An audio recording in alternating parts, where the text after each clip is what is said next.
it's gives you a lot to learn from in the first one, and but to go in to win. I mean, that's what the goal is to go in and win, to have an opportunity to win and compete and play hard and do our best and to reach our full potential. And that's going to be the mindset of this week. And we'll do our best to come into town here, and then we're going there pretty much after that.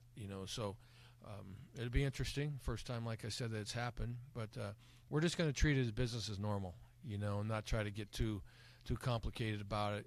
Try to put plans together that are going to hopefully give us our best chance to be successful. Obviously, when we look at it, we see all these connections between Boise State and Fresno State. Eric Keese on one side, Kirby Moore over here. Your relationship with Chris Peterson go back to Boise State. It just seems like everything's kind of intertwined here, doesn't it? Yeah, there are some similarities there for sure. I've had, and it really kind of goes all the way back to the days at Oregon when Coach Peterson and I coached together, and then we kind of branched off from there, and him to Boise and me to Cal, and then Keeshaw worked for me twice at Cal, did a good job for us, and then was here, and then Kirby Moore playing receiver.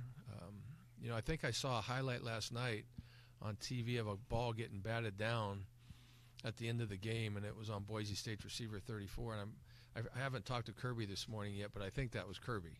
So, yeah, there's some history there, but there's a lot of respect from us to them for sure. They're a program that has done a phenomenal job for a long time, and so we have a lot of respect for them. I was actually going to ask in reference to that play. That was the last time the Broncos were here in Bulldog Stadium. Obviously, Fresno State won. What's the mindset of Coach Moore going into this game, knowing he's going against his alma mater, especially going back to that play in particular? I don't know. I haven't talked to him about that yet. We've been kind of had our heads down, just grinding on trying to game plan, and I haven't even talked to him this morning. Everybody's been in their office trying to game plan and get stuff together, and I know. Obviously, when you go to a school with a great tradition like Boise State, there will be feelings there forever on his experiences at Boise State. But and I know he has a great deal of respect for him. But he works here now, and I think he has a great deal of respect for who we are, and has worked very, very hard over the year to help do his part to put us in this position. And so, things happen like that over the years, and you stay true to the sideline that you're on, and which will be the Bulldog sideline, I'm sure. Coach, what are your traditions to honor seniors? Here we've seen senior tackle in the past, which was started by Pat Hill but continued by Tim DeRuiter. Obviously, all the seniors will run out on Saturday. What can we expect for the seniors? Yeah, there'll be some of that. I talked to the seniors yesterday, and there'll be some of that. It may be a little bit different. But the seniors typically talk to the team on Friday night at the meetings, and then at the banquet, we have our banquet on Sunday, and so they will be honored there for sure. And then going down the ramp and on the field for the last time it's always an emotional week, and but thankfully it's not our last game. It may be the last game at home here, but it's not their last game, So, but it's always nice to honor the seniors. They put in so much time and energy with their time here, and to see how what they've done for this team this year. I have the utmost respect for them. Anytime that you come into a program that was a little bit down and you're able to turn things around, typically the seniors play a huge role in that, and these guys have done that, and I'm really proud of them, and we're going to miss them all, but we got a few more games to play. Coach, you were asked earlier about George Helmuth, but specifically, what attributes does he have that he fits that position he's playing now, kind of in more inside position so well? Why is he so? I think his instincts, his football instincts, that was something that really stood out through camp. He's not going to be the guy that jumps off the testing charts in the weight room or anything like that, and not that he's poor in there at all. But he just makes plays, and he's highly competitive, and he runs to the football, and he's a really good tackler, but he has really good instincts, and that's what kept popping up in practice. He should be blocked, but he's not. You have a hat for him, someone's assigned to him, but for some reason he's there. So I think he just really has a high football IQ, and there are just guys who have instincts for the game, and he has instincts for the game. You said earlier he was kind of quiet. He has a little personality, though, right? I mean, he's not. I know that from talking to him. Do you really describe him as quiet, or why do you say that? I guess why do you? He's quiet around me. Maybe he's got a different personality around you, but around me, he's pretty businesslike. I see him at practice. He's really focused. He's a focused guy. But I know everybody loves him for sure. When we show plays, whether it be a highlight tape or something like that on Friday nights or whatever, he gets, a lot of the team, chants his name of Muth. They love him, and so I'm sure in the locker room he's probably a lot different than he is when he's around me. Now, unless I misheard a couple of minutes ago, you sounded like pretty resigned that even if the Bulldogs beat Boise State this week, that the Mountain West Championship game is likely going to be in Boise. Did I interpret that correctly? That's what I've heard. I don't know. I think tomorrow new rankings come out. It's all about rankings at that point. And so that's my understanding of it. Is no matter what happens, if we were fortunate to win the game this weekend, it would go to the rankings. And as of now, I think we're quite a ways behind Boise State. So I don't think there's anything that's going to jump us past them.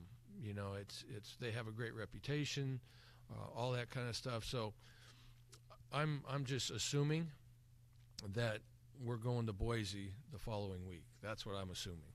And I think there would have to be something. I don't know what would have to happen to change it, but talking to the league, something pretty incredible would have to happen because it's kind of out of everybody's hands. It's up to the polls at that point, and so. Right, so, and the poll doesn't get released until Tuesday, as far as I'm. So that but I think there's something else that they go by. I'm not sure which polls it is, and I'm not going to get too involved in it. We're just going to prepare to play and anticipate going on the road to play. I'm not going to get involved in all that. I got more things to worry about. It's unfortunate for the fans, I will tell you that, and I think that's why, as scenarios pop up from year to year with this process, that certain things may make a little bit more sense. But I don't know the history of this conference.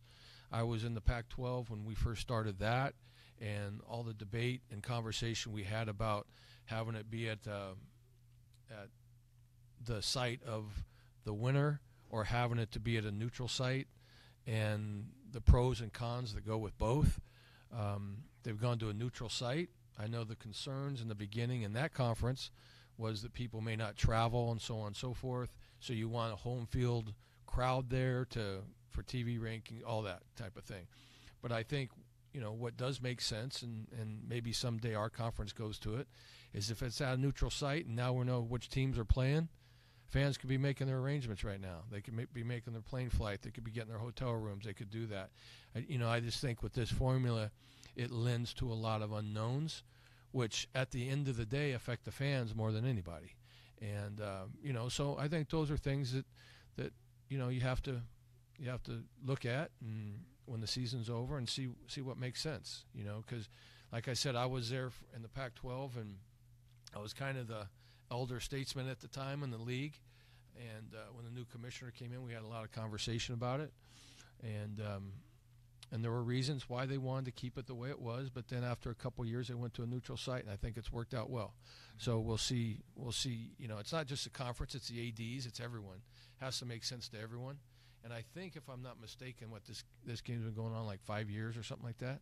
They're in the 5th year, so it's in infant stage really, and you learn each year off of things, whether it be divisional games at the end of the season.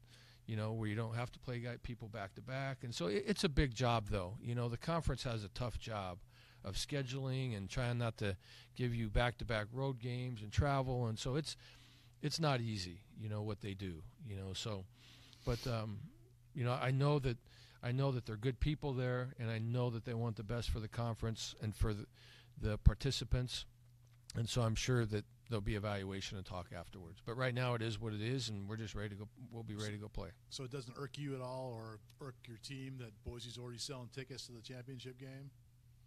No. We know they're in a championship game, so are we. It is what it is. I mean, I'm not going to waste a lot of energy arguing about the process. We have games to play, and that's our job. We'll go play wherever they tell us to go play, and right now that's what it is. So we're just happy to be here.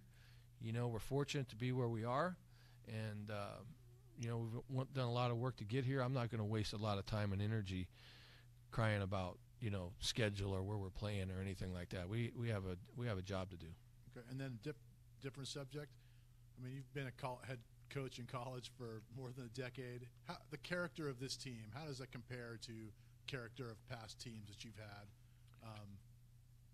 Yeah, it's I'm real proud of this team. I think it has high character in a lot of ways. Not only how we conduct ourselves on the field, but I think with travel, I think with the class and integrity that they have every day, whether it be around here, be it in the classroom, be it at the hotel, whatever. I think the fortitude and the grit to go on the road the last 2 weeks and deal with some of the things we've dealt with. And I told the team yesterday in our team meeting that I was really proud of them not to get caught up in the uncontrollables. And that's really what I talked to them about on Friday night before the game, was we can't do anything about the uncontrollables. Don't get caught up in it. We're prepared. Don't worry about the wind. Don't worry about how cold it is. Don't spend a lot of energy on, is it cold? Isn't it cold? You put way too much into it. Just focus on the job at hand, the process, our fundamentals, our techniques, our execution, the game plan. All the other stuff, we'll be fine.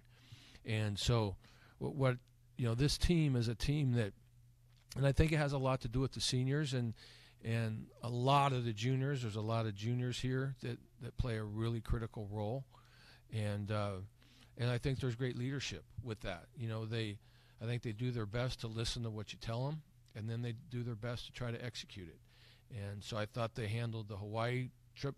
There was adversity there, getting there late, getting us off schedule, lightning delay, getting to Wyoming and, having an early wake-up call, getting there about an hour, 45 minutes late right before you're supposed to go on the field, type of thing. It really didn't faze them, and so I told them I was really proud of them for the poise that they've shown over the last couple of weeks with some of the things that could potentially, set people back, but it didn't, so I'm proud of this team for just the way they approach their business. Coach, obviously then you think this is the last home game, so how important is it to give your fans one last show and for them to come out to this big game against Boise on Saturday? Well, it's, anytime we play, it's important, but, I can't really believe it's the last home game of the year. It seems like we haven't had very many for whatever reason. Maybe it's because we've been on the road the last 2 weeks, but I think for the seniors, it's always important to try to go up that ramp with a good feeling about it. I think no matter what happens in the game, though, they have a lot to be proud of and their time here. And but for the fans to come out, I really hope that the fans come out. We're playing a quality opponent, no doubt about it. And our players have done a lot this year to put ourselves in a position to play at this level. And I hope that the fans can appreciate that and come out and give them one more burst of energy in Bulldog Stadium.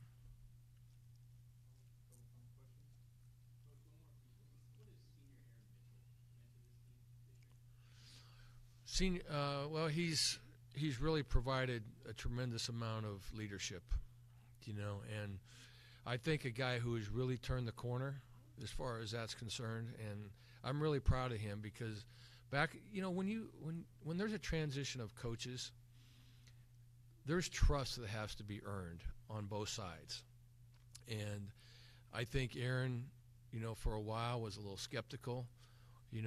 about things, and as a lot of people are, not just him, but a lot of people, till they find out what you're about and what the standards are, what the expectations are. Do you care about them as people? How are you going to do things, so on and so forth. And Aaron's knowledgeable enough to know to make sure to kind of inspect those things. He's a deep thinker, and he really turned the corner. He's a captain, and he's done a great job. There's a lot of people that are leaders and can be captains, but he's probably our most vocal leader on this team. Whether it be in the locker room, whether it be at practice, whatever it may be, he has just really provided a spark for this team.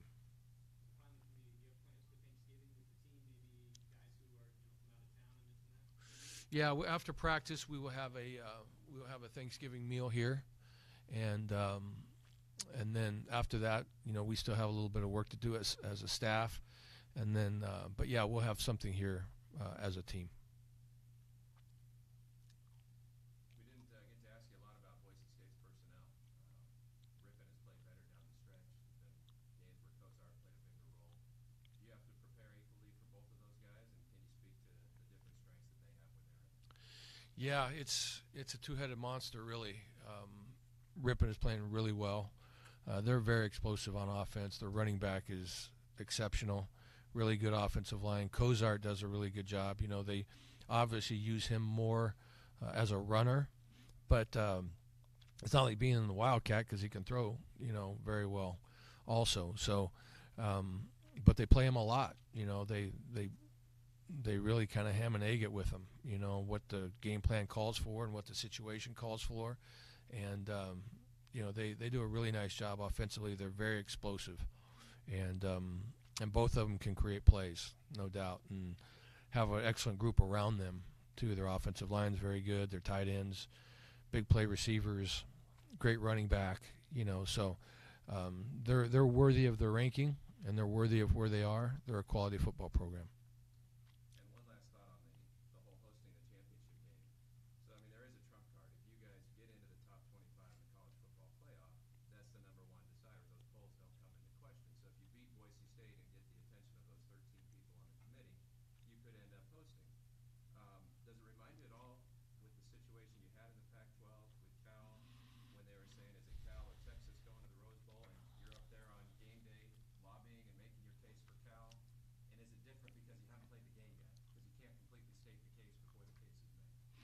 Yeah, I don't know how this is all going to play out this week.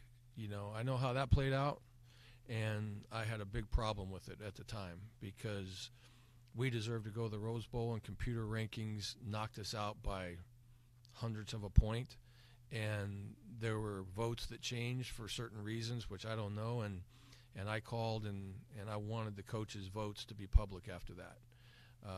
They weren't before that. But it was devastating what went down that year at the end. And, it had to do with conferences and how many conferences had so many votes, and we didn't have as many votes as the other conference, and profit share. I mean, it was a big deal, and we missed out going to the Rose Bowl by a fraction.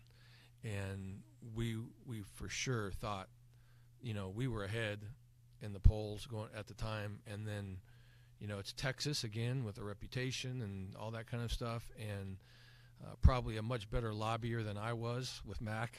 Mac's pretty good at that, and but for this week, I mean, that really doesn't matter. But for this week, I have no idea. I really have no idea. I think tomorrow something comes out to see where we are and all that kind of stuff. So, it's out of our hands, really. I mean, we just have to concentrate on what we're doing. We anticipate